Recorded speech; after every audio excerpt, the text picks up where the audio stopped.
एक ना मतलब डेट बताई गई है 18/7/2006 की ये बात है। तो इसमें क्या हो रहा है कि जो अपार्टमेंट है, मुंबई का एक अपार्टमेंट है, उसमें जो मिसेस शिंदे हैं वो तैयार हो रही थी। और जब वो तैयार हो रही थी तो वो कई मतलब एकदम से परेशान हो गई थी, क्योंकि उनकी गोल्ड चेन, सोने की चेन नहीं मिल रही थी और कई घंटों से वो उस चेन को ढूंढ रही थी। अब फिर वो, क्योंकि उन्हें याद था कि उन्होंने ड्रॉर में रखी है मगर उनको मिल नहीं रही थी।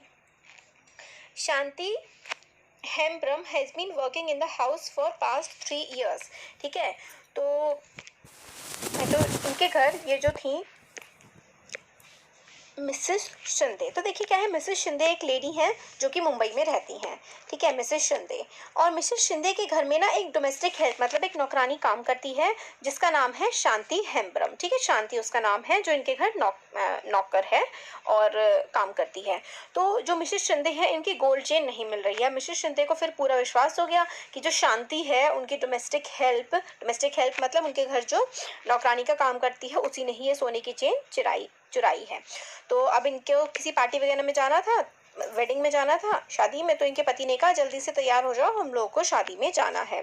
तो फिर ये मिसेस शिंदे कहती है कि मुझे अपनी गोल्ड चेन नहीं मिल रही है, क्योंकि मैंने उसे ड्रॉर में ही रखा था और अब मुझे वो नहीं मिल रही है। और मुझे पक्का यकीन है, सस्पेक्ट कर रही हूँ मैं कि मुझे शक है कि शांति ने मेरी जो सोने की चेन है वो चुराई है।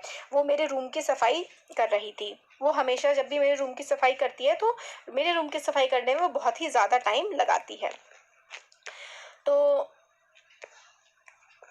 एकदम से जो है मिसेस शिंदे वो शांति से कहने लगी कि क्या तुमने अब चोरी करनी भी शुरू कर दी है, और वो भी तुमने मेरी गोल्ड की चेन, मेरी सोने की चेन चुराई है। मुझे तुम्हारा ट्रंक मतलब होता है बक्सा, मुझे तुम्हारा जो बक्सा है वो चेक करना है और उसके बाद मैं पुलिस को बुलाऊंगी ताकि so if you have the chain return it now. तो मतलब अगर तुम्हारे पास चेन है तो वापस कर दो, नहीं तो मैं पुलिस को बुलाऊंगी। फिर मिसेस शिंदे जो है वो जो शांति है, शांति मतलब उनकी जो डोमेस्टिक हेल्प है, उसका जब ट्रंक चेक करती है ना तो उस ट्रंक में, उस बक्से में उन्हें 10,000 रुपये मिलते हैं एक एनवेलप में रखे हुए। और वो चिल्लाने लगती है कि शांति ने ही मतलब मेरी चेन चुराई है, वरना इसके पास ये 10,000 रुपये कहाँ से आते, इसने मेरी चेन बेची होगी और चेन बेचने के बाद इसे ये पैसे मिले हैं। फिर शांति कहती है कि साहब, मैं और मेरा भाई जो है ये जो पैसा है ये 1 साल से बचा रहे हैं ताकि हम गाँव में जो है एक बैल खरीद सकें। We want to buy a bull when we go to our village madam, I am innocent. ठीक है, मतलब जब हम गांव जाएंगे तो हम वहाँ पे जाकर के बैल खरीदेंगे। और ये फिर कहती है कि मैं मतलब इनोसेंट हूँ, मैंने कुछ भी गलत नहीं किया है। इस तरीके से शांति इन लोगों से बोलने लगती है। मिस्टर शिंदे जो है पुलिस स्टेशन में फ़ोन करते हैं और वो कहते हैं कि I have come to file a FIR, मैं फर्स्ट इन्फॉर्मेशन रिपोर्ट, एफआईआर होता है फर्स्ट इन्फॉर्मेशन रिपोर्ट, मैं यहाँ पे लिखवाने आया हूँ क्योंकि हमारे घर में चोरी हुई है, मेरी पत्नी की सोने की चेन चुरा ली गई है। अब यहाँ पर सब इंस्पेक्टर राव जो है ना वो रिकॉर्ड करते हैं मिस्टर शिंदे की एफआईआर, मतलब जो सब इंस्पेक्टर राव है वो एफआईआर लिख लेता है। ये ना सच्ची घटना की हम बात कर रहे हैं पूरी की पूरी। मिस्टर शिंदे जो हैं वो सब इंस्पेक्टर राव के साथ उनके घर वापस आते हैं। तो फिर वो कहते हैं कि आई विल, जो सब इंस्पेक्टर हैं वो बोलते हैं कि I will now right the statements that mister and Mrs Shinde make about the theft, कि मतलब मिस्टर और मिसेस शिंदे ने जो भी चोरी के बारे में बताया है वो पूरा का पूरा स्टेटमेंट मैं इसमें लिखूंगा। Let me seal the envelope, ये जो एनवेलप है शांति के जिसमें पैसे हैं इसको मैं सील करके अपने पास रख रहा हूँ। जिसमें पैसे हैं वो एविडेंस की तरह काम करेगा और मैं शांति को अरेस्ट कर रहा हूँ और अरेस्ट करके मैं उसको पुलिस स्टेशन लेकर के जा रहा हूँ। फिर शांति बोलती है कि मतलब मुझे मत ले जाने दो, मैंने चेन नहीं चुराई है, ये बहुत ही मेरी मेहनत की कमाई है जो मतलब आप लोगों ने मेरे बक्से से निकाली है। फिर सुशील जो है शांति का भाई, वो आता है पुलिस स्टेशन और मतलब एक तरह से गिड़गिड़ाने लगता है एसआई राव के सामने कि मतलब शांति ने कुछ नहीं किया है, उसको छोड़ दो। फिर उसके बाद जो एसआई होते हैं वो कहते हैं कि हमने उसको अरेस्ट किया है क्योंकि उसने गोल्ड चेन चुराई है, अब जाओ कोर्ट और कोर्ट से जाकर के बेल ऑर्डर लेकर के आ जाओ। फिर वो शांति का भाई बोलता है बट मैं मतलब कहाँ से जाऊँगा कोर्ट, कैसे लॉयर को हायर करूँगा, जो हम लोगों की कमाई थी सारी की सारी, जो हमने इतनी मेहनत की कमाई थी वो तो सारी की सारी आप लोगों ने सील कर ली है, वही 10,000 रुपये तो हमारी मेहनत की कमाई थी। अब जो SI राव है, फिर उसके बाद सुशील को भी पुलिस स्टेशन में रख लेते हैं ज़बरदस्ती 2 दिन के लिए। सुशील को मारा पीटा जाता है और उससे मतलब ज़बरदस्ती ये कन्फेस कराने की कोशिश की जाती है कि शांति और वो उसका भाई दोनों मिलकर के एक गैंग चलाते हैं।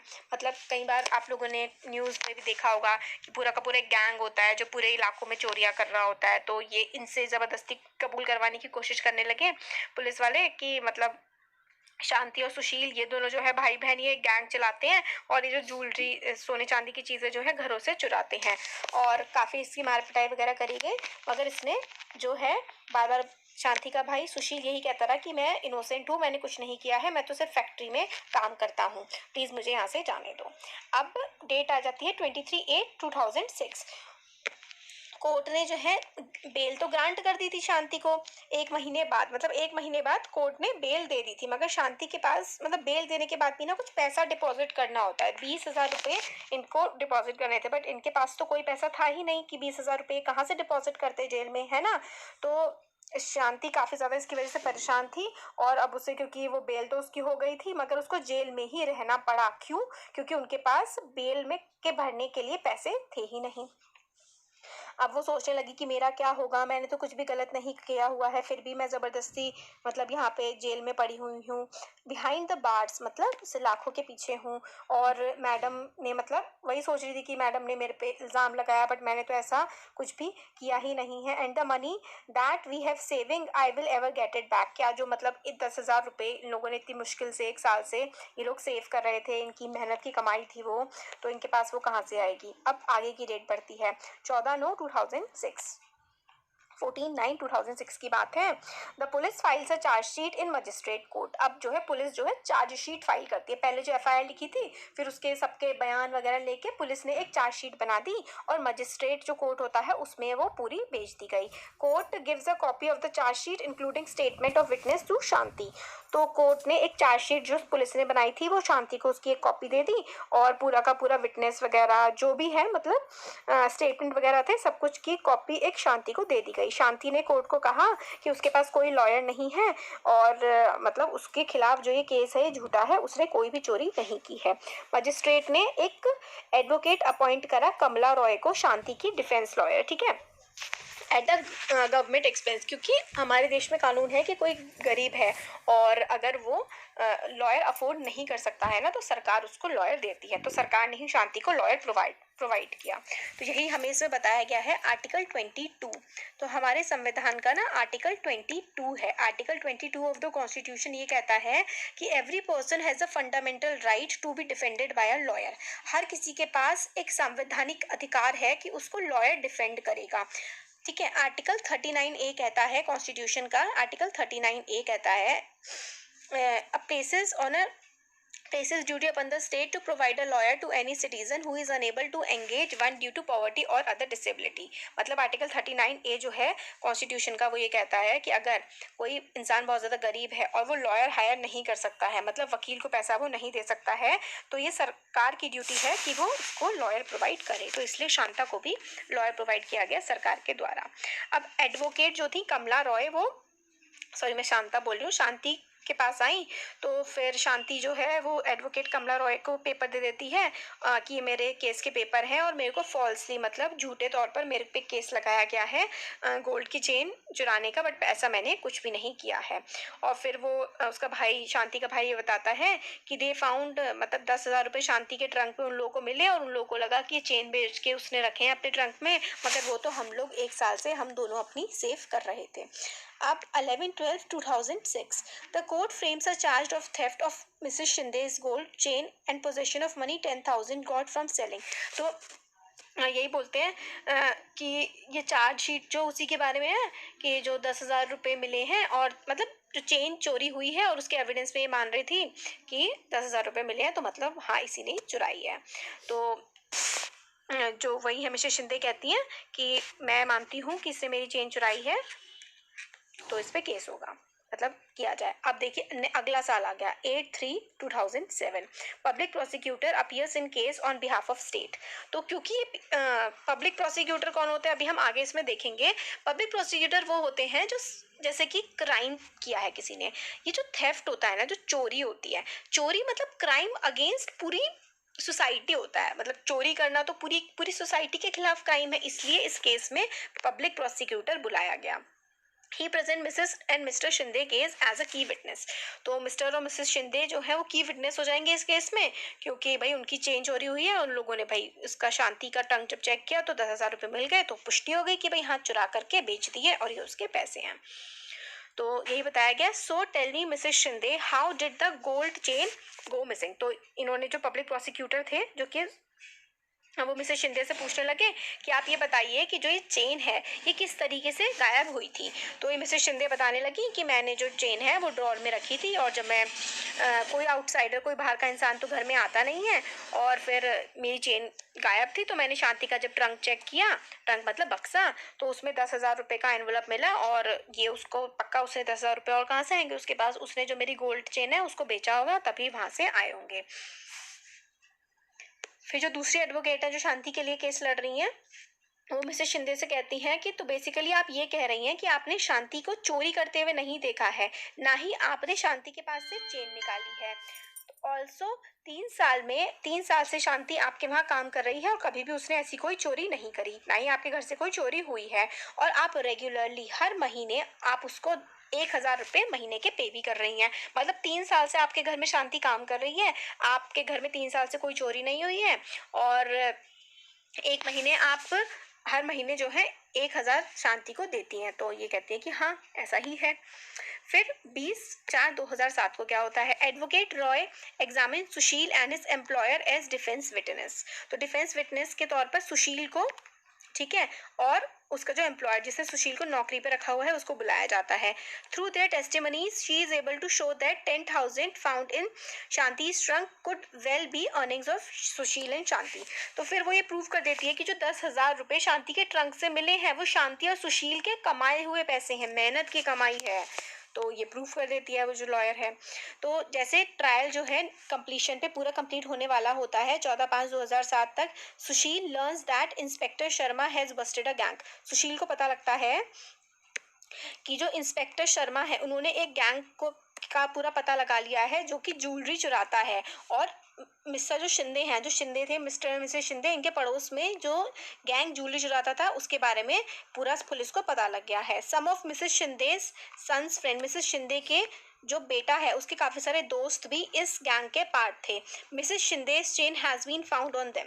तो वो जिस गैंग को पकड़ा गया, जो गैंग चुराता था सारी की सारी ज्वेलरी, और बिल्कुल मिस्टर शिंदे मिसेस शिंदे के घर के पास वो सारा का सारा काम हो रहा था, उसमें उस गैंग में मिस्टर एंड मिसेस शिंदे के बेटे के कुछ दोस्त भी मिले हैं, और वो चेन भी उनके पास ही मिल गई। तो सुशील टेल एडवोकेट रॉय, सुशील ने एडवोकेट रॉय को इसके बारे में बता दिया। Advocate Roy now calls inspector Sharma as a defensive witness. तो इंस्पेक्टर शर्मा को डिफेंस विटनेस के तौर पर बुलाया गया। फिर उनसे पूछा जाता है, ये पूछती हैं कि इंस्पेक्टर शर्मा क्या आप हमें कुछ बताना चाहेंगे कि आपको क्या पता लगा है। तो इंस्पेक्टर शर्मा बोलते हैं कि जो चेन आइडेंटिफाई कर ली है मिसेस शर्मा ने कि वो उनकी है, गैंग को बस्ट कर दिया गया है, और who had stolen the chain, these boys have admitted that they have stole the chain. और लड़कों ने मान भी लिया है कि उन्होंने ही ये चेन चुराई थी। फिर 15/7/2007 अगले दिन जज ये सारी की सारी चीज़ सुनता है, सारे के सारे विटनेस की बातें सुनते हैं जज, और पूरी testimony inspector Sharma, advocate Roy, ये सब की सुनने के बाद argues before the court that it has now been establish that Shanti is innocent and should be acquitted. कि तो एडवोकेट रॉय बोलती हैं कि आपने देख लिया है कि शांति जो है वो बिल्कुल इनोसेंट है और उनको बरी किया जाना चाहिए। एक्विट का मतलब है सारे के सारे गुनाहों को कह के कि ये है इन्होंने किए नहीं हैं और इनको रिहा कर दिया जाए, फ्री कर दिया जाए। तो Shanti you hereby acquitted of charge. तो जज बोलते हैं कि आपको एक्विट किया जाता है, सारे चार्ज से मुक्त किया जाता है।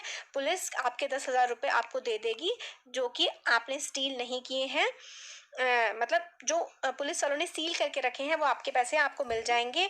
और रिटर्न जजमेंट में ये भी कहते हैं, I have made it a point that, highlight ये करते हैं कि जो एसआई राव थे उन्होंने जो इन्वेस्टिगेशन की है इस केस में, ये वाला जो केस था कि शांति ने चुराई है, बहुत ही खराब तरीके से इन्वेस्टिगेशन की गई है, जिसकी वजह से शांति को जबरदस्ती ही इतना टाइम जेल में बिताना पड़ा।